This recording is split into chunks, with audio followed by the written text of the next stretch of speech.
আসসালামু আলাইকুম।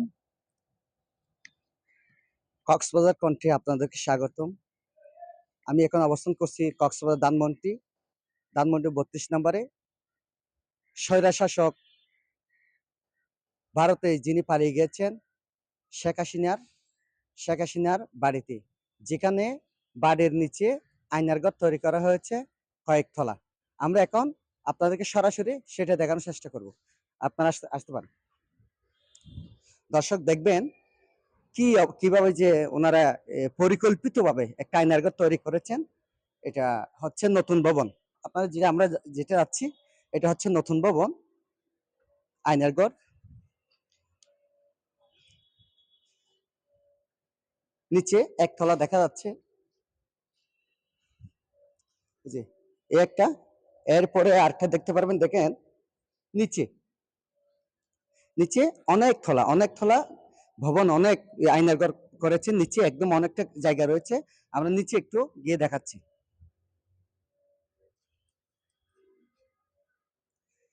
এমন ভাবে করেছেন যেন কেউ বুঝতে না পারেন। দেখেন এদিক দিয়ে ছোট্ট একটা সিঁড়ি করেছেন, এই সিঁড়ি দিয়ে নিচে যেতে হবে।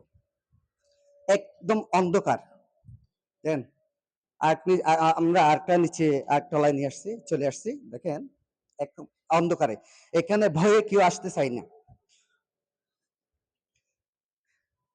দেখতে পাচ্ছেন কি একটা অন্ধকার জগৎ। স্বৈরশাসক এখানে যারা নাকি তার বিরুদ্ধে কথা বলতেন, ওনাদেরকে ধরে নিয়ে এসে এখানে যেভাবে নির্যাতন করার মতো ওনার মতো করে উনি নির্যাতন করতেন। এর নিচে আরো আছে, কিন্তু দেখতে পাচ্ছেন এদিকে পানি আছে। দেখেন একটু আমি আপনাদেরকে গিয়ে দেখানোর চেষ্টা করতেছি। দেখেন এখানে পানি আছে এই জায়গার উপর। আসুন একটু প্লিজ। দেখেন এখানে কিন্তু পানি আছে। হ্যাঁ, পানি দেখতে পাচ্ছেন, এখানে পানি আছে। পানির নিচে আরো একটা কি আছে, আরো জায়গা আছে দেখার মতো, কিন্তু সব জায়গায় একদম অন্ধকার। এ দেখলে ভয়ে একদম গায়ের পশম দাঁড়িয়ে যায়। পুরা অন্ধকার। দেখেন ওদিকে আমি এদিকে যাওয়ার মতো কোনো সুযোগ নেই। পানি আছে, নিচে আরো জায়গা আছে।